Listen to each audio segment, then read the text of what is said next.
Sa isa pong liblib na nayon po sa gitna ng malawak na kabuntukan ng Bukidnon, may isang kagubatan na matagal nang iniiwasan ng mga taga roon. Ang sino man doon na maglakas loob na pumasok ay bihira nang bumalik, at kung sakali man makabalik ay hindi na sila katulad ng dati.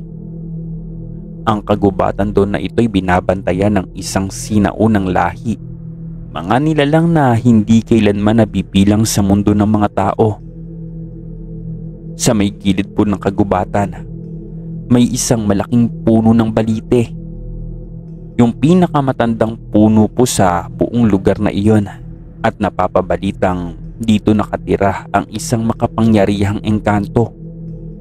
Isang nilalang na hindi kailanman nakita ng mata ng sino man, ngunit palagi pong nararamdaman ang kanyang presensya. Ang hangin sa paligid ng balite ay laging mabigat, malamig naman kahit sa tirik ng araw, at tila may bumubulong sa tuwing may daraan. Noong unang panahon nga daw, Sir Jay, may isang pamilya na naninirahan malapit sa kagubatan. Hindi daw nila inakalang sila ang magiging saksi sa mga kababalaghang magaganap. Magsasaka po ang haligi ng tahanan, habang ang ilaw naman po ng tahanan ay isang mananahi.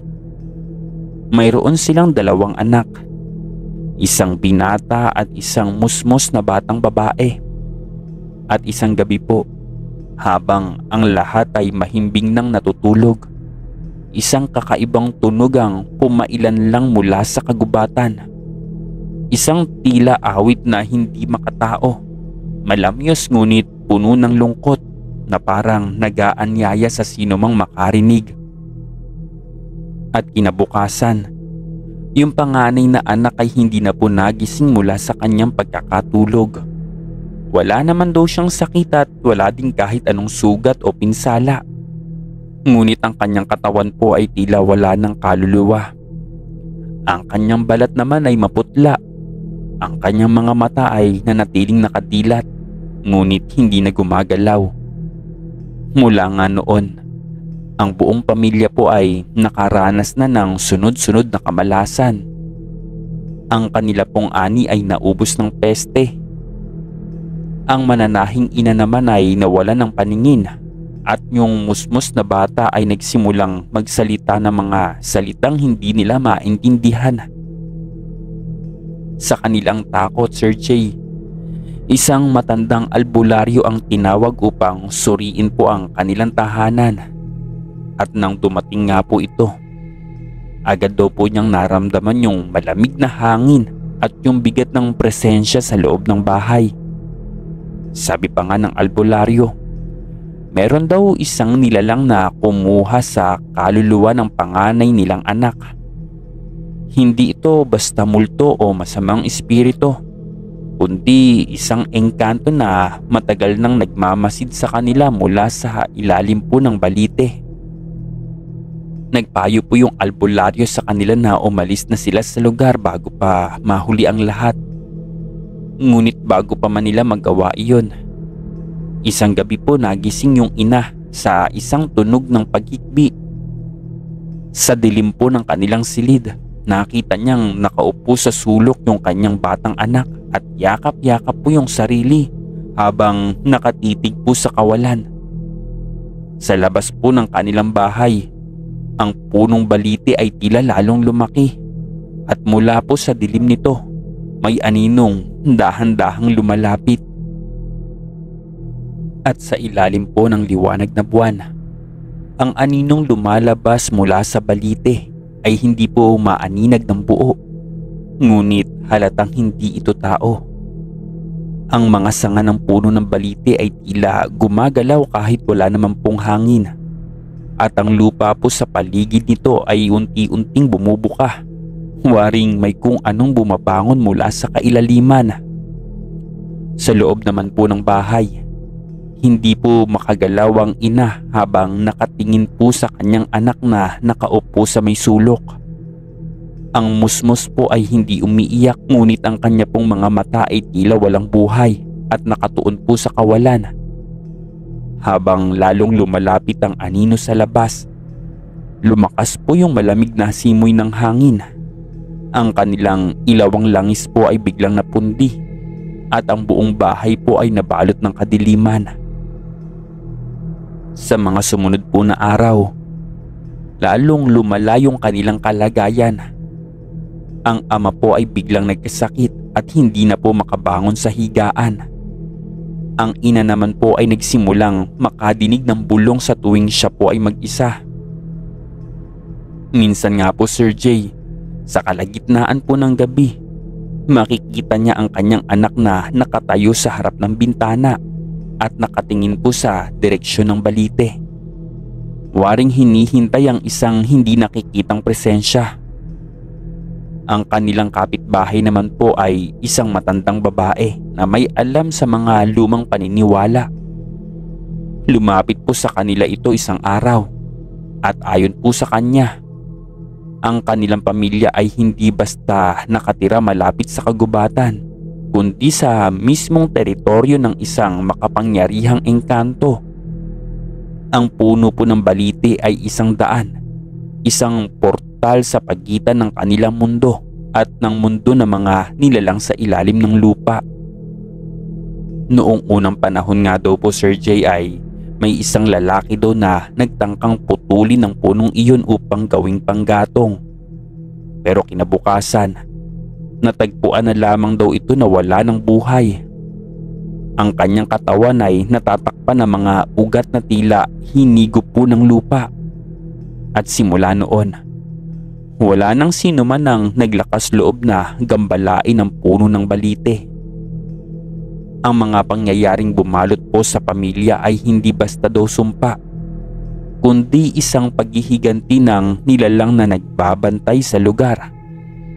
Ang engkanto daw ay matagal nang nagmamasid, naghihintay na pagkakataong makuha ang nais nito, isang buhay bilang kabayaran sa mga paglabag ng tao. Ngunit hindi pa po tapos ang lahat doon. Isang gabi po sa kasagsagan ng bagyo, biglang naglaho ang batang Musmos. Wala siyang iniwang bakas maliban po sa kanyang munting laruan na nasa harap ng paanan ng puno ng balite. Bumuhos po yung ulan ng napakalakas ng gabing iyon at ang kulog ay dumadagong-dung po sa buong baryo. Walang sino man ang lumabas po ng bahay. Ang lahat po ay nagkulong sa takot, hindi lamang sa bagyo kundi sa aninong gumagapang po sa dilim.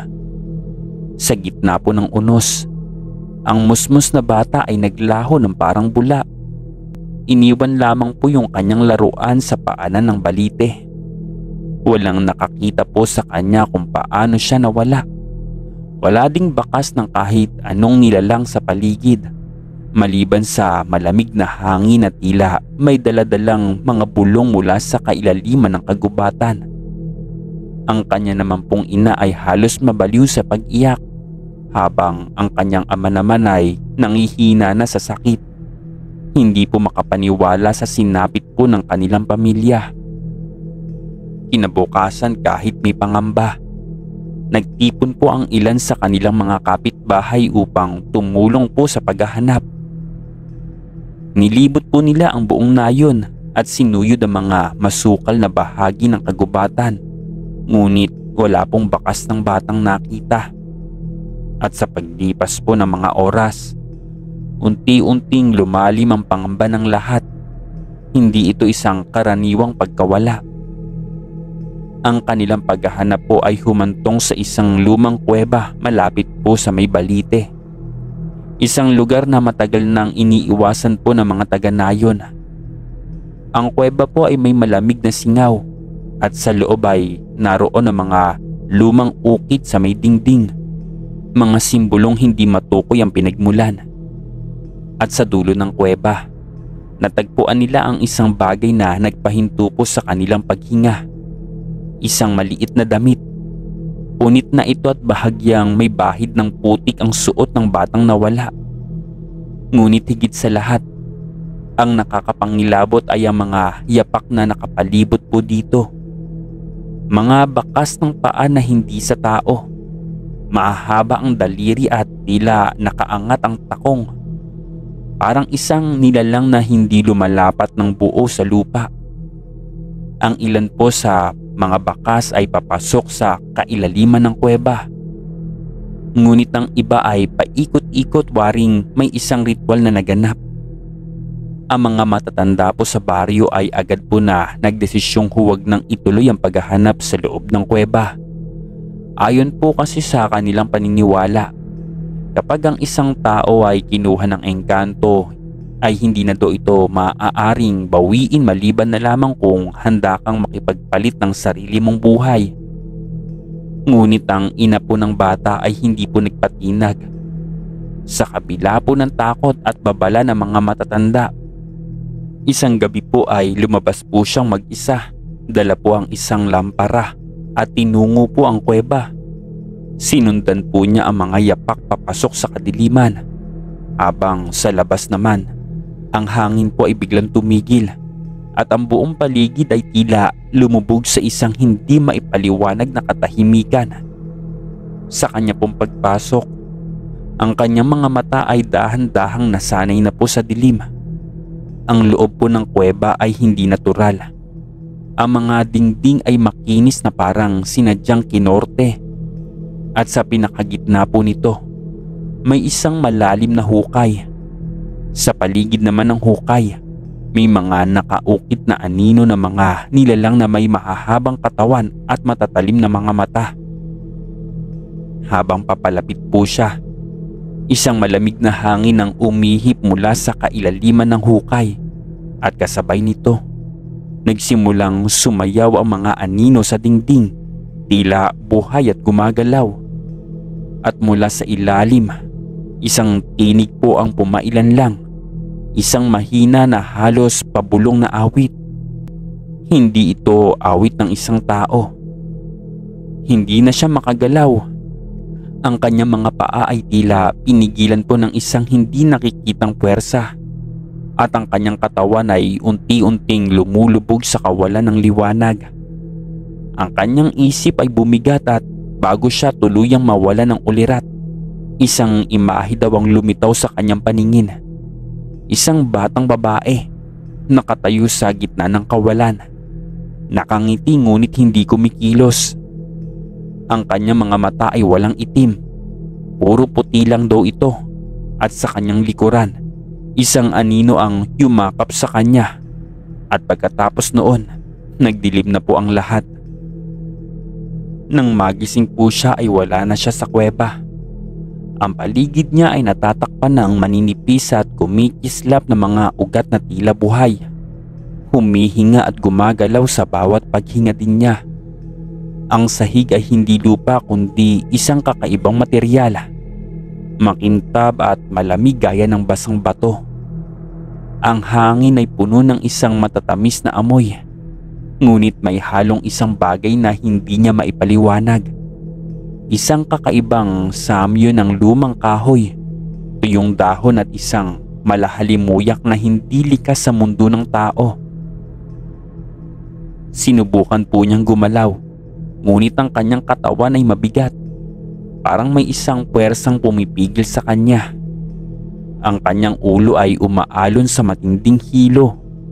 At sa kanyang harapan, isang liwanag ang unti-unting lumilitaw mula sa kadiliman. Doon niya nakita ang kanyang anak. Nakaupo ito sa gitna ng isang bilog na hugis buwan. Nakayakap po sa kanyang mga tuhod. Ang kanyang damit ay punit-punit, ngunit ang kanyang balat ay malinis. Halos parang hindi siya nabibilang sa mundo ng tao. Ang kanyang buhok ay mas mahaba kaysa dati.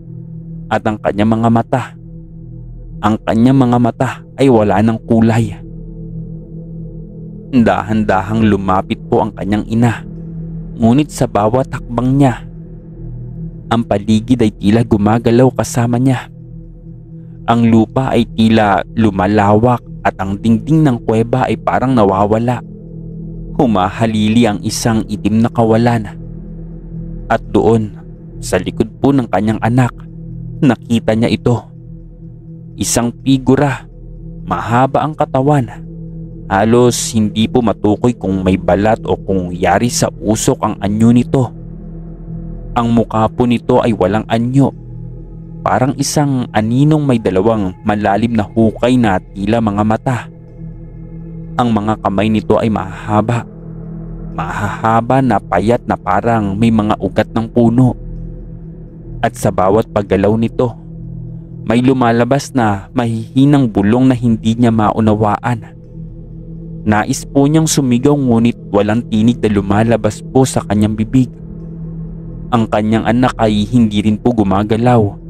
Parang isang laruan na itinabi at iniwan sa gitna ng kawalan.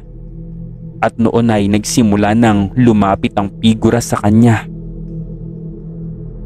Sa kanya pong harapan, ang figura po ay unti-unting lumapit. Hindi naglalakad kundi dumudulas sa hangin na parang usok. Ang kanyang katawan ay parang hindi po tunay. Ngunit sa bawat sandali ay lalong lumilinaw. Nagkakaroon ng anyo na hindi kayang ipaliwanag. Ang kanyang mga kamay, mahahaba na tila mga sanga ng punong tuyot at dahan-dahang umaabot sa kanya. Ang ina po ay hindi makagalaw. Para siyang napako sa lupa. Hindi dahil sa takot kundi dahil sa isang puwersang humahawak sa kanya. Ang kanyang katawan ay unti-unting lumulubog sa malamig na lupa. At sa bawat segundo, pakiramdam po niya ay tinatanggalan siya ng bigat ng laman, ng damdamin, ng pagkatao. Ang figura ay yumuko at mula sa kanyang walang mukhang anyo ay may lumitaw na isang pares ng mata. Mga matang hindi maipaliwanag ang kulay.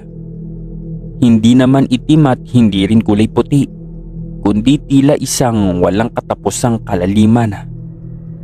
Nang tumingin siya sa mga matang iyon, biglang nagbago ang kanyang paligid. Sa isang kisap mata, Sir Jay, ay wala na siya sa kuweba. Nakatayo na siya sa isang malawak na parang. Sa ilalim ng isang langit na wala ng araw at wala na ding buwan at wala ding bituin. Ang paligid ay puno ng mga punong balite.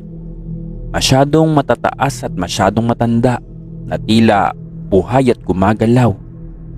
Sa gitna po ng lahat ng ito, nakatayo ang kanyang anak at nakatingin sa kanya. Ngunit ang kanyang anak ay hindi na katulad po ng dati. Ang kanyang mukha ay wala ng ekspresyon. Ang kanyang balat ay mas maputi kaysa dati. At ang kanyang mga mata ay hindi na kanya. Sa likod ng bata, ang figura ay muling lumitaw. Hindi na ito usok at hindi na ito anino, kundi isang bagay na mas malala. Ang katawan nito ay parang yari sa ugat ng mga puno ng balite. At nang magsalita ito, ay hindi ito tunog ng tao, kundi isang tinig na parang nagmumula sa ilalim ng lupa. Hindi ito isang pangkaraniwang engkanto. Hindi rin ito isang nilalang na maaaring itaboy ng asin o dasal. Ito ay isang bagay na mas matanda pa sa lahat ng nilalang sa lupa. Isang aninong hindi kailanman dapat nasilayan ng mata ng tao. Ang kanyang anak ay unti-unting humakbang palapit po sa kanya. Ngunit sa bawat hakbang po nito, ang lupa po ay gumagalaw. Parang isang alon ng nabubuhay na laman. At noon, Sir Jay, naunawaan niya kung ano ang ibig sabihin ng engkanto. Ang kanyang anak ay hindi na niya anak. Ang kanyang anak ay isa ng anino. At siya na po ang susunod. Ang katawan po ng ina ay unti-unting nanlamig habang ang kanyang anak ay patuloy na lumalapit. Hindi niya po maipaliwanag ang kanyang nararamdaman. Hindi lamang takot kundi isang matinding panghihina. Isang pakiramdam na parang hinihigop ng lupa ang kanyang diwa. Sa bawat hakbang po ng bata, tila bumibigat ang hangin at ang kanyang paligid ay dahan-dahang lumalabo. Ang tunog po ng hangin, ng mga dahon, at kahit ang tibok ng kanyang sariling puso ay unti-unting naglaho hanggang sa ang tanging natira ay ang boses sa kanyang isipan. Isang boses na hindi kanya. At ito po ang sinasabi, "Hindi mo na siya maibabalik." Ang boses na iyon ay hindi nanggagaling sa kanyang anak. Hindi rin ito nagmumula sa figura sa likuran nito. Ang boses ay tila nanggaling sa mismong paligid po sa lupa, sa mga punong balite na bumabalot po sa kanila. Muling gumalaw po ang anino sa likod ng bata at sa isang iglap, ang kanya pong anak ay tumigil sa paglalakad. Ang kanyang ulo ay bahagya pong tumagilid, parang isang laruan na nawala ng buhay. At noon, ang kanyang katawan ay nagsimulang magbago. Ang kanya pong balat ay nagkaroon ng maliliit na bitak, tila isang basag na porselana. Sa bawat segundo, Sir Jay, ang bitak ay lumalaki hanggang sa ito ay lumalim, bumuka at unti-unting nagpakita ng isang bagay na hindi tao. Sa ilalim po ng balat ng kanyang anak, may gumagalaw, mga anino, mga ugat, mga bagay na hindi na dapat nasa loob ng isang tao. At sa isang iglap, ang kanyang balat ay pumutok. At mula dito ay lumabas ang isang maitim na anyo, gumagapang palabas na parang isang nilalang na isinilang mula sa kadiliman mismo. Ang ina po ay hindi makagalaw. Hindi rin po niya kayang sumigaw. Ang kanyang anak ay hindi na ang kanyang anak. Ang katawan po nito ay bumagsak na sa lupa. Ngunit ang aninong lumabas mula dito ay nanatiling nakatayo. Ang figura po ay mas matangkad, mas mahaba, at sa bandang kanyang mata ay wala na ito dahil wala po itong muka. Wala itong laman. Ito ay isang hugkag na anyo na binuo mula sa mismong dilim ng mundo. At noon niya naunawaan, ang engkanto po ay hindi isang nilalang. Ito ay isang bagay na umiiral sa pagitan ng buhay at kamatayan. Isang aninong lumalaki sa bawat takot, sa bawat pagkawala, sa bawat sigaw na hindi nadidinig. At ngayon nga po ay siya ang susunod. Ang kanyang katawan ay nagsimulang bumigat. Ang kanyang isipan ay unti-unting nawawala ng kontrol. Sa kanyang paningin, ang mundo po ay nagdidilim.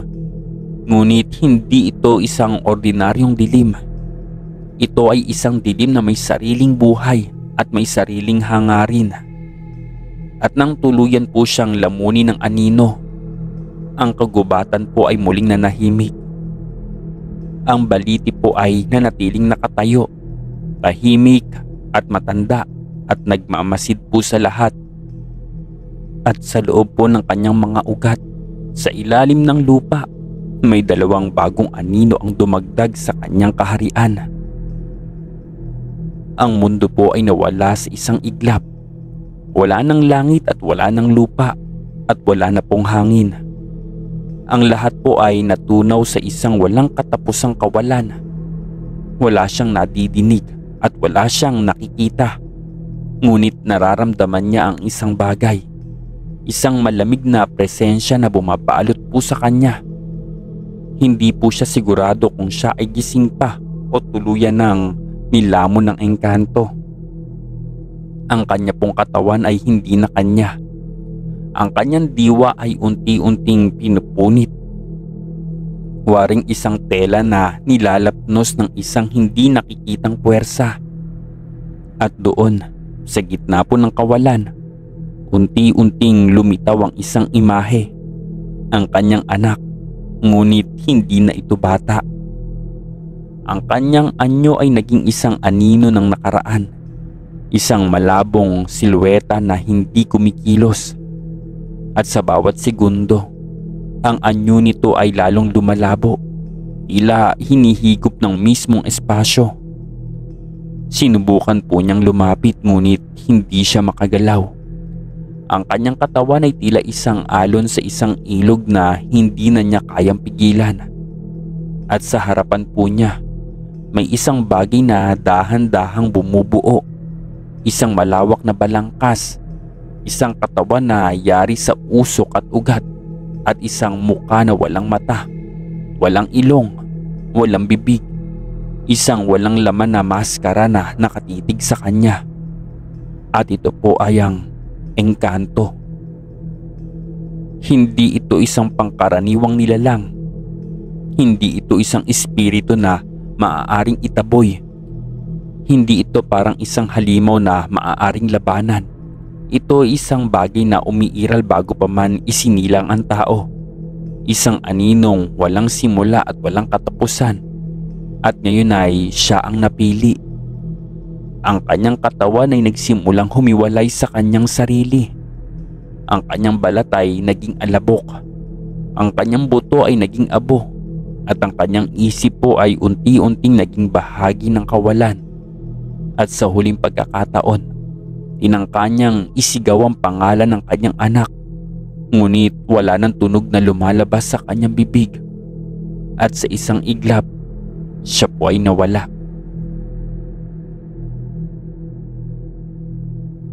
Lumipas po ang mga araw sa baryo. Wala na pong nakakita sa kanilang muli. Ang mga kapitbahay ay nagpatuloy sa kanilang buhay. Ngunit sa kanilang puso ay may isang bagay na bumibigat. Isang hindi po maipaliwanag na takot. Isang paniniwalang may isang masamang puwersa na nagising sa kagubatan. At isang gabi, Sir Jay, sa ilalim po ng maliwanag na buwan, isang bata ang lumabas po sa kakahuyan. Nakasuot siya ng punit-punit na damit. Ang kanyang mga paa ay walang sapin. At ang kanyang mga mata ay malamig at walang ekspresyon. Sa kanyang likuran, ang anino ng balite ay gumalaw. At sa loob ng puno, sa may ilalim po ng lupa, isang bagong boses ang bumubulong sa hangin. Hindi na siya tao. Siya na ngayon ang anino. Ang bata po ay lumakad ng dahan-dahan sa madilim na daan pabalik po sa baryo. Walang kahit isang dahon ang gumalaw sa kanyang paligid. Walang hangin na dumaan sa kanyang buhok. Ang kanyang mga yapak ay hindi nag-iiwan ng bakas sa putik. At ang kanyang anino ay hindi na sumusunod sa kanya. Sa halip po, Sir Jay, ay ito ay nanatiling nakatayo sa ilalim ng mga punong balite, nakahiwalay at nagmamasid. Sa baryo po, ang mga ilaw sa mga bahay ay nagsimula ng isa-isang magpatay. Ang gabi ay tumahimik, ngunit hindi natural ang katahimikan. Parang isang bagay ang nag-aabang po sa dilim. Isang presensyang hindi nakikita ngunit nararamdaman ng lahat. Ang mga aso ay hindi tumatahol. Ang mga kuliglig naman ay hindi umaawit. Sa isang bahay po malapit sa kakahuyan, isang matandang babae ang biglang nagising. Hindi niya po alam kung bakit, ngunit ang kanyang dibdib ay biglang bumigat at ang kanyang paningin ay lumabo na lang. Tumingin siya sa bintana at nakita niya ang bata. Nakatayo po sa gitna ng kalsada at nakatingin po sa kanya. Ang kanyang balat ay masyadong maputla. Ang kanyang mga mata naman ay walang kulay at wala din pong buhay. Ang matanda po ay napaatras. Hinawakan ng kanyang dibdib at may isang bagay na hindi tama. Alam niya ito. At nang muling kumurap ang kanyang mga mata, nawala na po ang bata. Ngunit naroon pa rin ang pakiramdam ng paninikip ng kanyang dibdib. Ang bigat po sa kanyang puso. Ang malamig po na hangin na pumuno sa kanyang bahay. At sa may ilalim po ng balite, ang lupa po ay gumalaw. At sa ilalim naman po ng lupa ay may nagising. At sa loob ng madilim na mundo ng engkanto, ang isang bagong anino po ang naglalakad sa kawalan. Sa kabila po ng dilim ng gabi, ang batang iyon ay muling naglalakad sa kagubatan. Walang layunin at walang direksyon. Ang mga paa nito ay hindi na umaabot sa lupa. Ang katawan ay lumulutang. Isang anino na bumangon mula sa kailaliman ng mga puno at ugat. Ang paligid po ay tahimik. Masyadong tahimik at ang hangin ay malamig na tila may buhay. Sa likod po ng batang nilalang, ang mga punong baliti ay naguunahan at gumagalaw at nagbabalikwas at tila may humahalik sa bawat dahon at sanga. Wala masyadong tunog ngunit may isang puwersa na naguudyok sa bawat paggalaw ng kagubatan. Ang bawat hakbang ng bata ay nagiging mas mabigat, mas malalim, hanggang sa ang buong kagubatan ay tila nagsimulang sumayaw. At ang bawat puno ay nagiging tanikala. Sa mga mata ng batang iyon, ang mundo ay nagiging isang malawak na kubeta ng kawalan. Isang walang katapusang espasyo na naglalaman ng lihim na hindi kayang maabot ng sino man. Sa baryo po, ang mga tao ay nagsimula ng magduda. Ang mga bata ay hindi na po naglalaro sa gabi at ang mga matatanda ay hindi na pumapasyal sa kagubatan. Lahat po sila ay pakiramdam na may isang masamang puwersa na gumagalaw sa kanilang paligid. Isang hindi nakikita ngunit nararamdamang banta. Ang mga mata nila ay laging nakatutok sa kadiliman ng kagubatan. Takot na baka ang anino ng balite ay dumating ng muli. At isang gabi po, isang batang lalaki ang naglakbay papuntang kagubatan na tinawag po ng misteryoso daw na boses na hindi nila kayang ipaliwanag. Habang ang ibang tao sa baryo ay natutulog, ang batang lalaki po ay naglakad ng walang takot. Tila isang nilalang na nawawala sa oras at espasyo. Ang batang lalaki ay napadpad sa isang lugar sa ilalim ng puno ng balite kung saan ang lupa ay mas malambot at ang hangin ay may kakaibang amoy ng mabigat na halaman at bulok na kahoy. Ang kagubatan po ay tahimik, hindi po tulad ng dati. Ito'y walang tunog ng kuliglig, walang awit ng ibon. Tanging ang malamlam na liwanag mula sa buwan ng nagsisilbing gabay.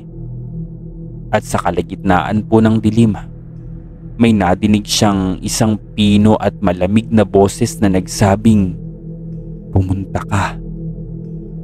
Ngunit bago po siya makagalaw, ang mga puno po ng baliti sa paligid ay nagsimulang magtago ng isang lihim.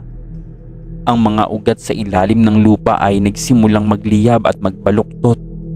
Humugis ng mga mata at kamay na lumabas mula sa ilalim ng lupa. Humihikbi ng isang tunog na halos hindi maipaliwanag. Yung batang lalaki po ay natakot at nagsimulang tumakbo na pabalik. Ngunit nang lingunin niya ang kagubatan, isang anino na hindi katulad ng mga nauna ang tumayo sa kanyang harapan. Isang nilalang na mas mataas, mas matalim at mas madilim kaysa lahat ng nararamdaman niyang takot. At mula po sa bibig ng nilalang, lumabas ang boses na hindi kayang ipaliwanag ng utak po ng tao. Ang boses ay nagmula sa lahat ng direksyon, mula sa lahat ng dako ng kagubatan, mula sa bawat sanga ng balite, at nagsalita ito ng, "Wala ka ng takas." At sa isang iglap lang ay nawala na po ang batang lalaki. At sa ilalim ng balite, ang mga ugat ay muling humigop. Ang bata na minsang naglakbay mula sa baryo ay muling naglakad sa madilim na kagubatan. At sa kanyang mga mata ay hindi na siya tao. Ang kanyang katawan ay naging isang anino, isang pangarap na hindi matukoy ng sino man. Ang bawat hakbang ay mas mabigat, mas malalim at ang kagubatan ay tila sumusunod sa kanya. Ang mga punong baliti ay gumagalaw, parang may sariling buhay. Ang kanilang mga sanga ay humihimas sa hangin na parang may mga kamay na humahaplos po sa kanyang balat. Ang mga ugat ay naglalabas ng masakit na tunog, parang mga tinig na nagsasabi ng mga lihim na matagal nang itinago ng lupa. Ang bawat hakbang ng bata ay isang paglalakbay na walang katapusan. Isang paglalakbay patungo sa isang mundo na hindi na kayang abutin ng sino man. Ang batang nilalang ay tuloy na naglalakad at hindi na nakakaramdam ng takot. Sa ilalim ng balite, sa bawat sanga ng puno, sa bawat ugat ng kagubatan ay may buhay na nagmamasid sa kanya. Ang lahat ng ito ay isang paghahanda, isang pagsalubong sa isang bagong uri ng dilim. Ngunit isang gabi, Sir Jay, may isang babae na naglakbay patungo din sa kagubatan. Siya ay isang mang-uukit ng kahoy, isang matandang babae na kilala sa baryo. Ang kanyang katawan ay mabigat, ngunit ang kanyang mga mata ay puno ng tapang. Matagal na niyang nararamdaman ang presensya ng engkanto sa kagubatan. At alam niyang hindi maaaring maging tahimik ang kagubatan habang ang engkanto ay patuloy na nangingibabaw. At habang naglalakad siya sa kagubatan, naramdaman niya parang may puwersang humihigop sa kanya. Parang ang kanyang mga paa ay hindi na umaabot sa lupa. Ang hangin po ay mabigat at ang mga punong baliti ay nagsimulang magkulay ng pula. Isang hindi natural na liwanag na nagmumula sa kalaliman. Ang kanyang puso ay kumabog, ngunit hindi siya umatras. Alam niyang kailangan niyang magpatuloy. At doon nga, sa ilalim ng mga punong balite, nakita po niya ang bata. At ang batang iyon na minsang nagsimulang maglakbay ay hindi na rin siya bata. Ang katawan nito ay hindi na tao. Ang mga mata nito ay wala ng buhay. Ang balat ay masyado nang maputla at ang kanyang mga kamay ay mahahaba na tulad ng sanga ng balite. Bumangon ang batang anino at tumingin sa matandang babae. Walang salita at walang tunog, ngunit sa mga mata ng batang iyon, nakita ng babae ang isang bagay, isang malalim na pagkaunawa, isang hindi matitinig na puwersa. At mula sa dilim, isang nilalang ang umakyat. Hindi na ito anino, hindi na rin ito engkanto. Ito ay isang presensya na mas matanda pa sa lahat ng nilalang, mas malalim pa sa lahat ng alaala. Ang katawan nito ay hindi nakikita, ngunit ang lakas nito ay nadarama sa bawat himaymay ng hangin. Ang nilalang na ito ay hindi kayang labanan at hindi rin kayang tapusin. At sa gabing iyon, habang ang engkanto ay muling bumangon mula sa kailaliman, ang matandang babae ay tuluyan na nawalan ng lakas. Siya ay naging bahagi na rin ng kagubatan. Ang kanyang katawan ay nilamon ng mga ugat ng balite. At sa ilalim ng balite, ang nilalang na matagal nang hindi nakikita ay patuloy pa rin na naghahari. At ang engkanto ay patuloy po na naglalakbay. Ngunit may isang dalaga na nagngangalang Lolit ang hindi po kayang tanggapin ang nangyayaring pagbabago sa kanyang paligid. Si Lolit po ay lumaki sa baryo at nasaksihan po niya ang mga tao na nawawala sa tuwing nakakapasok o pumapasok sa loob po ng kagubatan. Alam po niya ang kasaysayan ng lugar na iyon. Sa gabi ng isang malamlam na buwan, si Lolit po ay naglakbay at naglakas po ng loob patungo sa kagubatan ng balite. Gamit po ang isang maliit na kandila at isang matalim na pangako na aalisin niya ang sumpa na nagbibigay ng takot po sa kanyang baryo. At habang siya ay naglalakad sa gilid ng kagubatan, ang mga puno po ng balite ay tila nag-uungol sa bawat pagdapo ng kanyang mga paa sa lupa. Ang mga ugat na dati ay nakabaon ay ngayon ay nagsisimula ng magtulungan upang magsama-sama at ilarawan ng bagong landas na tatahakin po ni Lolit. Ang hangin po ay humihigop sa kanyang katawan, ngunit siya po ay patuloy na naglalakad. Ang puso po ni Lolit ay matibay at alam niyang may mangyayaring kakaiba. Hindi po siya natatakot sa engkanto. Para po kasi sa kanya, ang engkanto ay isang kalaban na hindi nakikita, ngunit dapat itong labanan. Habang papalapit po siya sa balite, nakaramdam siya ng isang hindi maipaliwanag na puwersa na parang humawak po sa kanyang puso. Hindi ito takot, pero ito ay isang matinding kalungkutan. Isang pakiramdam na parang may isang bagay na nawawala sa kanya. Ang kanyang mga mata ay nagsimula ng mangilid sa luha. Ngunit hindi po niya ito pinansin. Bawat hakbang po ni Lolit ay naglalakbay patungo sa pinaka-misteryosong bahagi ng kagubatan, ang ilalim po ng balite. Dahil po sa matinding pakiramdam, napansin niyang ang kanyang paligid ay unti-unting nawawala at ang hangin ay nagiging makapal at ang kanyang mga hakbang ay hindi na sapat upang madama ang lupang tinatapakan. Lahat ng bagay sa paligid niya ay nagiging tila madilim at malabo. Ang mga anino mula sa mga puno ng balite ay nagsimula ng mag-ikot at ang mga sanga ay parang nagiging mga kamay na humahaplos sa kanyang katawan. Mabilis po na bumangon ang dilim. Ang hangin ay huminto at ang buong kagubatan ay nagkaroon ng katahimikan. Ang balite ay tila nagbukas upang makilala ang bagong kaluluwa.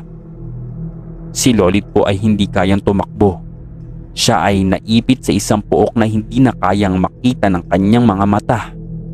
Isang mundong ang bawat anino ay naglalakbay sa mga kaluluwa ng mga taong nawawala. At sa kanya pong harapan, isang nilalang ang nagsimulang magpakita. Hindi ito isang nilalang na may katawan kundi isang anino na dahan-dahang nagiging forma ng isang bata. Ang kanya pong kaibigan na pumasok din sa kagubatan, at ito po ang kaibigan niyang si Carla na nawawala din sa kanilang baryo. Ang mukha po ng kanyang kaibigan ay wala ng kagalakan. Wala na po ang kabighanian sa mukha nito at ang mga mata po niya ay puno na ng pighati. Bagamat siya ay isa ng engkanto, pero hindi ito isang nilalang na masaya. Si Lolit po ay napahinto. Isang napakabigat na tanong ang bumangon sa kanyang isipan.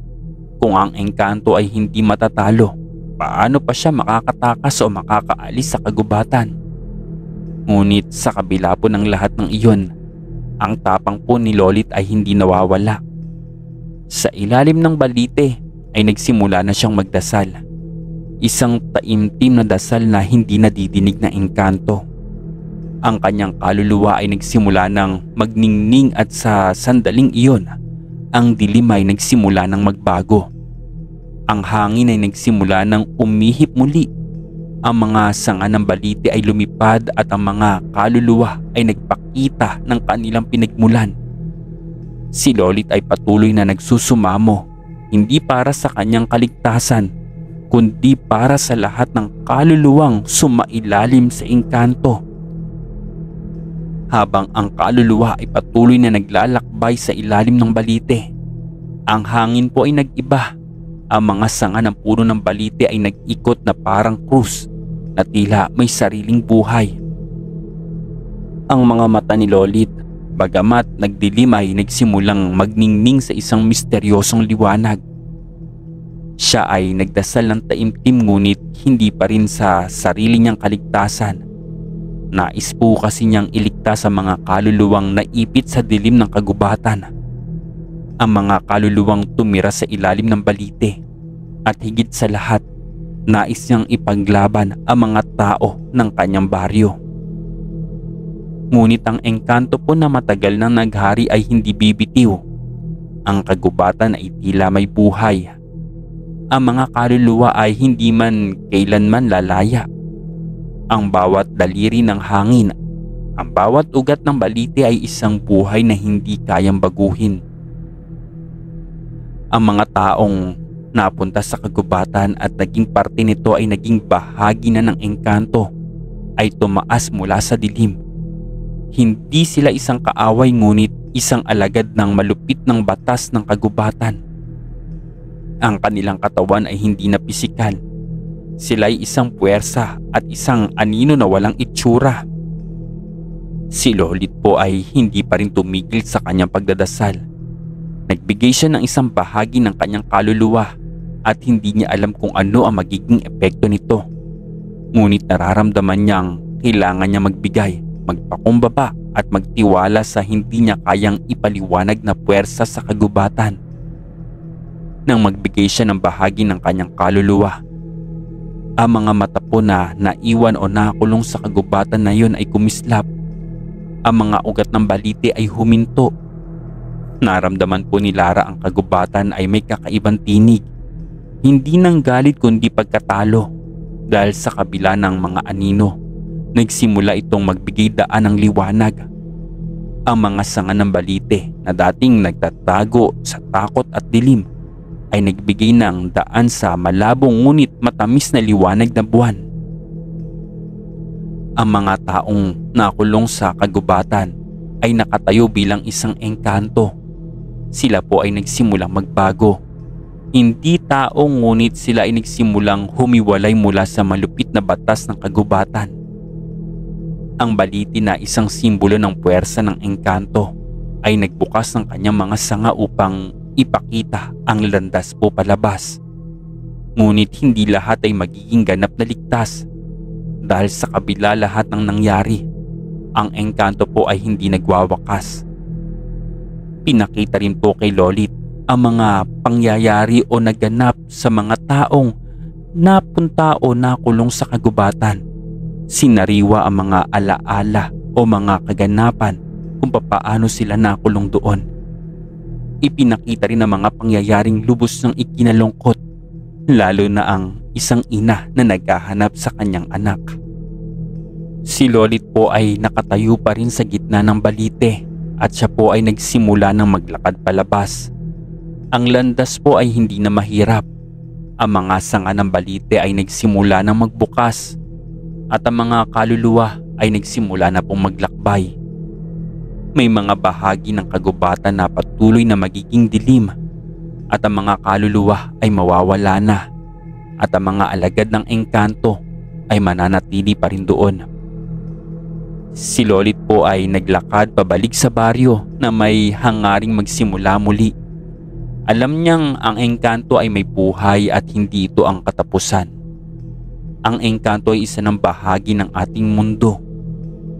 Ngunit habang siya po ay papalapit sa baryo, may isa pong anino ang sumunod sa kanya.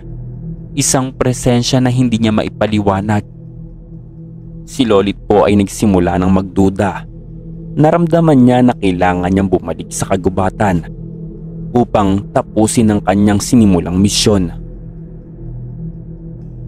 Bagamat si Lolit ay nagtagumpay na makalabas mula po sa kagubatan, nararamdaman niya ang patuloy po na puwersa ng engkanto na humahawak po sa kanyang kaluluwa.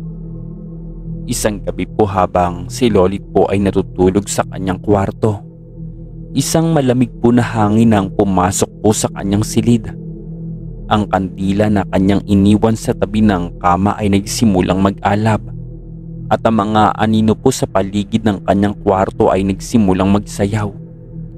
Ang mga sanga po ng balite, bagamat malayo ay tila nararamdaman niyang humahaplos po sa kanyang katawan. May isa pong hindi maipaliwanag na presensya na nagmamasid mula sa dilim.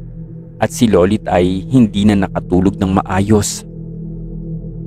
Bagamat natatakot ay nagsimula na po siyang maglakbay patungo po sa kagubatan. Sa kabila ng lahat ng kanyang mga nararamdaman, alam niyang kailangan niyang harapin ang engkanto at hindi na siya maaaring umatras dito. Nais niyang malaman kung anong ibig sabihin ng mga kaluluwang hindi pa rin nakakatakas. At kung paano siya makakatulong upang tunay na matuldukan ang mga kababalaghan sa ilalim ng balite.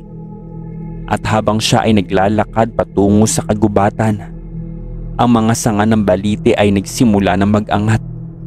Ang mga anino ay dahan-dahang nagsimulang magpakita na mas malupit na anyo. Ang hangin ay humahaplos sa kanyang muka at ang mga ugat ng puno ay naging mas matalim. Hindi na ito ang kagubatan na kilala ni Lolit. Ito na isang uri ng lugar ng pagnanasa sa isang puwersa na hindi madaling mapigilan. May nagmamasid po sa kanya mula sa dilim at ang kanyang mga mata ay nagiging mas matalim sa bawat hakbang.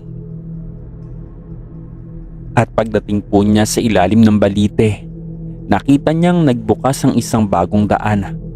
Ang mga sanga ng puno ay nagsimula ng magtanghal ng mga liwanag mula sa kagubatan. Ang baliti na dati ay isang simbolo ng puwersang sumasalungat sa mga kaluluwa ay nagsimulang magbigay daan sa isang bagong yugto. Ang mga kaluluwa ng mga naunang nawawala ay nagsimula ng magpakita ng ibang anyo. Ang mga kaluluwang naglalakbay, ngunit naguguluhan sa mga kanilang bagong anyo ngayon. May mga nilalang sa ilalim ng baliti na nag-aantabay at naghihintay ng pagkakataon na mapalaya ang kanila ding kaluluwa. Sa kabila ng dilim, si Lolit ay nakarating sa isang pamilyar na tinig mula sa kailaliman. Ang kanyang kaibigan na si Carla, na dati ay isang bahagi ng engkanto. Ito'y nagpakita po sa kanya. Ang kanyang anyo ay hindi pa rin buo, ngunit ang kanyang mga mata ay puno ng pag-asa. Maya-maya ay nakita niya ang isang bata na sobrang lungkot. Ang batang babae na naiwan din pala sa loob din ng kagubatan. Ang kaluluwa ng bata na hinahanap ng kanyang ina. Nandito pa rin ito at hindi rin nakaalis. At habang naglalakad si Lolit sa malalim na bahagi ng kagubatan, isang presensya ang nagsimulang magtago sa mga anino. Ito ay isang puwersa ng kadiliman na hindi maipaliwanag. Isang nilalang na hindi bahagi ng kalikasan, kundi isang nilalang na naglalayong sirain ng mga kaluluwa na patuloy na naglalakbay. Ang engkanto ay hindi matagpuan sa dilim kundi sa liwanag na nagmumula sa mga kaluluwang naglalakbay. Si Lolit po ay nagsimula ng makaramdam ng takot. Ang mga kaluluwa ay nagsimulang magtago sa kanyang paligid at ang kagubatan ay tila nagsimulang magbago. Ang hangin ay naging mas mabigat at ang mga ugat ng baliti ay nagsimula ng kumilos. Ngunit sa bawat hakbang na ginagawa niya, ang dilim ay lalong lumalalim. Nasa harapan na ngayon ni Lara ang isang pader. Isang pader na kawalang kasiguraduhan. Hindi niya alam kung paano ito susugurin o kung ano ang tinatago nito. Ang engkanto na kilala niya na hindi laging nagpapakita ay nagpakita na sa kanya. Ngunit sa pagkakataong ito, hindi siya ang nagmamasid. Ang engkanto na sa kanyang mata ay parang isang imahe mula sa dilim na nagbigay ng isang pagsabog ng liwanag. Si Lolit po ay natutunan ng mga kwento ng mga kaluluwang ito. Napagtanto niya na ang dilim ng kanyang nararamdaman ay hindi isang kalaban, kundi isang bahagi ng kanyang sariling paglalakbay. Ang engkanto na matagal niyang iniiwasan na isang puwersa na hindi niya kayang maipaliwanag. Ito ay parang simbolo ng balanse sa pagitan ng liwanag at dilim. Ngunit ngayon ay hindi na siya natatakot. Hindi na siya naguguluhan dahil sa kanyang puso natutunan niyang tanggapin ang bawat paglalakbay ay may wakas. Ngunit ang wakas na ito ay hindi laging nangangahulugan ng pagkawala. Muli po siyang humakbang. At sa bawat paggalaw ng kanyang katawan, naramdaman niya ang enerhiya ng kagubatan. Ang engkanto na matagal nang nagmamasid sa kanya ay hindi isang nilalang na naglalayong hadlangan siya.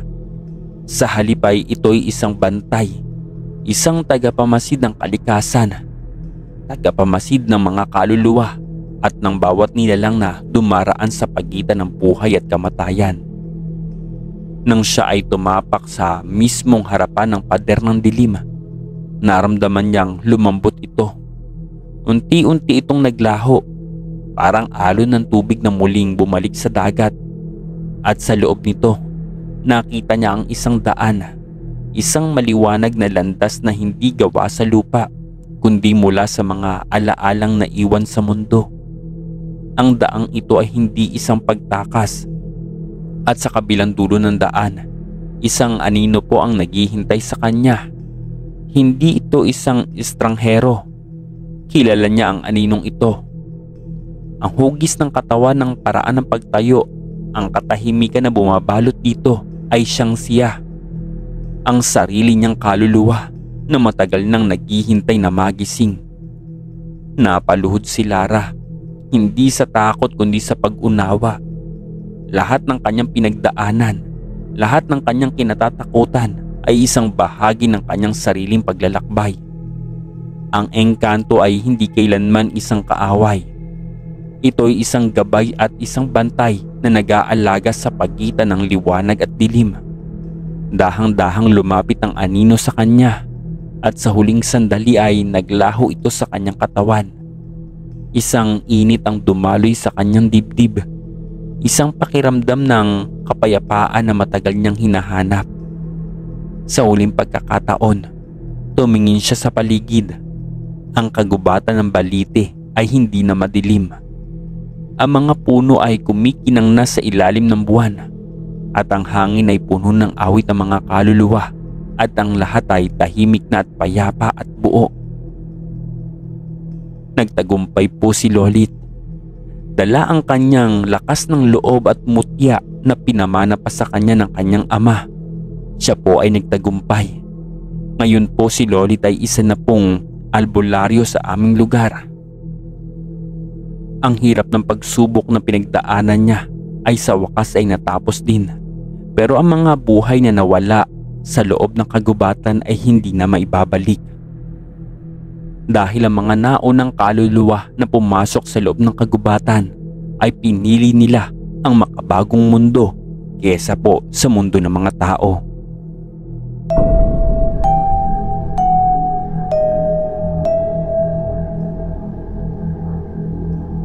Istorya Tagalog Horror Stories.